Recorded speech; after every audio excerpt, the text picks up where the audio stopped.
उर्मिला देवी एक बहुत ही सरल और शांत स्वभाव की महिला थीं। वे अपने परिवार के साथ एक संयुक्त परिवार में रहती थीं। परिवार में उनके दो बेटे राजीव और अमित और बड़ी बहू अनीता रहती थी। राजीव और अमित एक साथ मिलकर व्यापार संभालते थे। अनीता गृहिणी थी, लेकिन अनीता की एक बुरी आदत थी, छुप छुप कर स्लेट पेंसिल खाना। यह आदत उसे स्कूल के दिनों में लगी थी। एक दिन पढ़ाई करते करते उसने शरारत में एक स्लेट पेंसिल का छोटा टुकड़ा उठाया और मुंह में डाल लिया। जैसे ही उसने उसे चबाया, उसे वह स्वाद इतना अच्छा लगा कि उसने उसी दिन से स्लेट पेंसिल चुपके चुपके खाना शुरू कर दिया। शादी के बाद भी उसकी यह आदत नहीं छूटी। वह ससुराल में भी छिपकर स्लेट पेंसिल खाती थी, लेकिन घर में किसी को इसकी भनक तक नहीं लगती थी।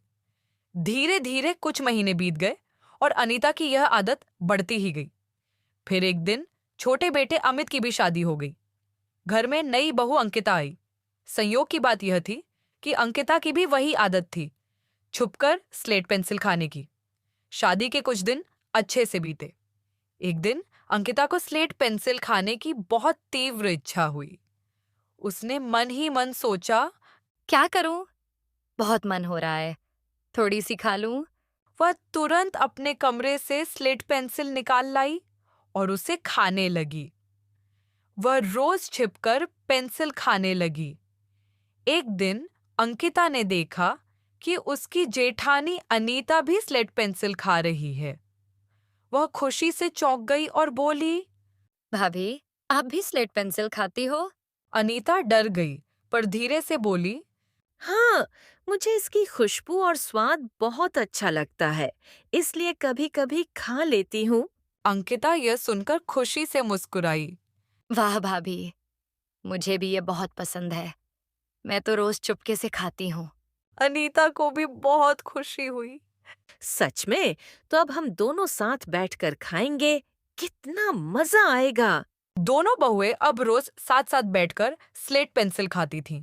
कुछ दिन ऐसे ही बीत गए, पर अब उनकी आदत बढ़ती जा रही थी। वे खाना तक कम खाने लगी थीं और दिन भर बस पेंसिल खाने में मजा आता था। उर्मिला देवी को शक होने लगा। उन्होंने दोनों पर नजर रखना शुरू कर दिया। एक दिन उन्होंने अंकिता को छिपकर स्लेट पेंसिल खाते हुए देख लिया। गुस्से में बोली, बहू, तुम स्लेट पेंसिल क्यों खा रही हो? तुम्हें पता है इससे तबीयत खराब हो जाती है। अंकिता घबरा गई। माँ जी, मैं तो बस कभी कभी थोड़ा खा लेती हूँ। अब से नहीं खाऊंगी। उर्मिला देवी कुछ बोले बिना वहां से चली गईं। फिर वे बड़ी बहू अनीता के कमरे में गईं और देखा कि वह भी स्लेट पेंसिल खा रही है। इस बार उनका गुस्सा और बढ़ गया। तुम भी खाती हो? क्यों? क्या घर में खाना नहीं मिलता जो तुम दोनों पेंसिल खा रही हो? कब से चल रही है ये आदत? अनीता डर गई और सारी सच्चाई बता दी।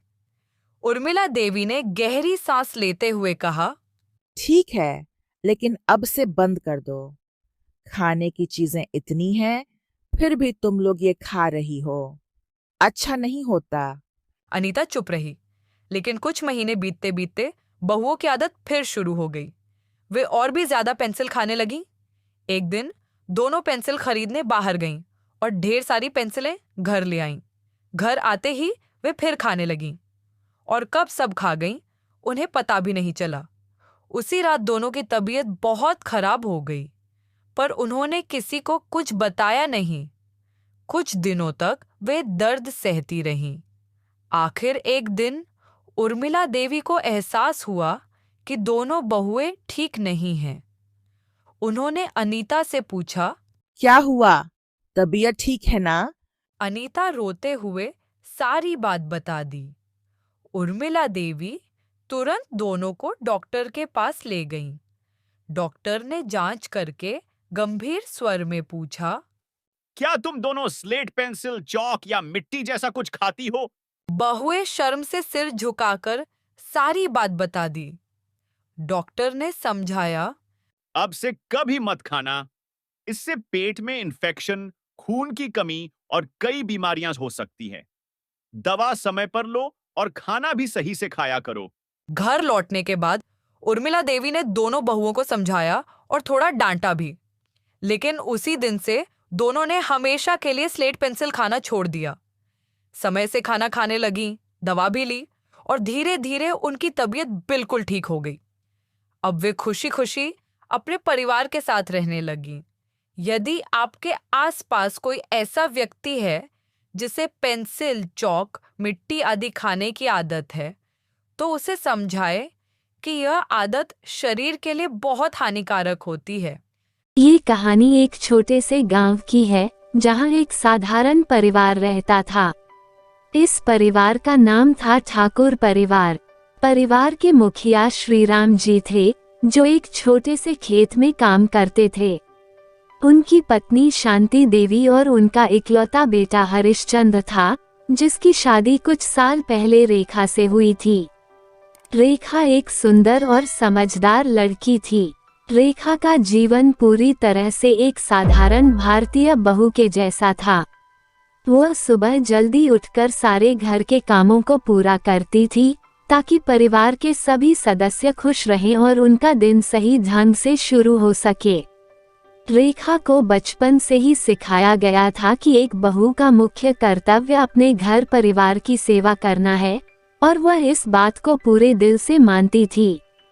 हर दिन रेखा का दिन सुबह 5 बजे शुरू होता। उसकी आंखें खुलते ही वह सबसे पहले भगवान के सामने दीपक जलाती और उनकी पूजा करती। फिर वह घर के आंगन में जाती, जहां तुलसी का पौधा था। वह तुलसी के पौधे को पानी देती और उसे प्रणाम करती। इसके बाद वह रसोई में जाती और चाय बनाने की तैयारी करती। रेखा जानती थी कि सुबह का समय परिवार के सभी सदस्य के लिए बहुत महत्वपूर्ण होता है, इसलिए वह समय से पहले उठकर न केवल खाना तैयार करती, बल्कि घर की सफाई भी करती थी। सास शांति देवी और ससुर श्रीराम जी को जगाने के बाद वह उन्हें चाय और नाश्ता देती। श्रीराम जी को ताजे दूध की चाय बहुत पसंद थी, जबकि शांति देवी को हल्का नाश्ता पसंद था। रेखा हमेशा उनकी पसंद का ध्यान रखती थी। घर के अन्य कामों में भी रेखा को बहुत व्यस्तता रहती थी। वो हमेशा घर को साफ और व्यवस्थित रखने की कोशिश करती थी। सुबह का समय हो या शाम का, रेखा का ध्यान हमेशा घर के कामों में रहता। वो कभी भी थकान महसूस नहीं करती थी, क्योंकि उसे अपने परिवार की खुशी में ही संतुष्टि मिलती थी। रोज सुबह वह घर के आंगन की सफाई करती, बर्तन धोती, कपड़े धोने के बाद उन्हें धूप में फैलाती और रसोई में खाना पकाती। यदि कभी भी कोई बाहरी काम होता, जैसे खेतों में काम करना या सामान लाना, तो रेखा उसे भी बखूबी निभाती। वह जानती थी कि एक परिवार तभी खुशहाल रह सकता है जब हर सदस्य का सहयोग हो और सभी एक दूसरे की मदद करें। रेखा के सास ससुर शांति देवी और श्रीराम जी बहुत ही समझदार और सहनशील थे। रेखा ने शुरू में ही उन्हें अपने जीवन का हिस्सा माना और उनसे बहुत कुछ सीखा। शांति देवी रेखा को हमेशा ये समझाती, घर में प्रेम और समझदारी हो तो कोई भी कठिनाई बड़ी नहीं होती। रेखा हमेशा इन बातों को अपने जीवन में उतारने की कोशिश करती थी।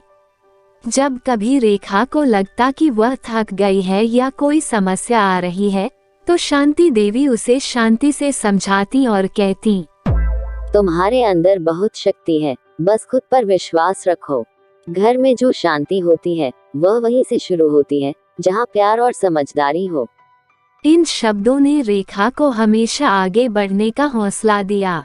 रेखा का समर्पण और मेहनत पूरे गांव में प्रसिद्ध थी। उसे न केवल उसके परिवार के लोग, बल्कि आसपास के लोग भी बहुत सम्मान देते थे। रेखा ने ये सिद्ध कर दिया था कि एक बहू का असली काम सिर्फ घर के काम करना नहीं, बल्कि पूरे परिवार के लिए हर कदम पर समर्पण और प्यार देना होता है। गांव की अन्य महिलाएं रेखा से प्रेरित होकर अपने घर के कामों में और अधिक मेहनत करने लगीं। वह जानने लगी कि घर की खुशहाली में हर सदस्य की भागीदारी होती है। रेखा ने कभी किसी काम को हल्के में नहीं लिया और उसकी मेहनत ने पूरे परिवार को खुशहाल बना दिया। रक्षाबंधन का त्योहार आया और रेखा के भाई ने उसे फोन किया। वह चाहता था कि रेखा उसे राखी भेजे, लेकिन रेखा का पूरा ध्यान इस समय अपने परिवार की देखभाल में था। उसकी सास शांति देवी की तबीयत ठीक नहीं थी और ससुर श्रीराम जी को भी खेतों से कुछ काम करना था। रेखा ने राखी भेजने के बाद भी सबसे पहले अपने सास ससुर का ध्यान रखा। वो हमेशा कहती, घर में खुशहाली तभी आती है जब हर सदस्य एक दूसरे का ख्याल रखे और समझदारी से काम करे। रेखा ने कभी किसी काम को छोटे बड़े रूप में नहीं देखा। उसकी प्राथमिकता हमेशा परिवार की खुशी और सुख शांति थी।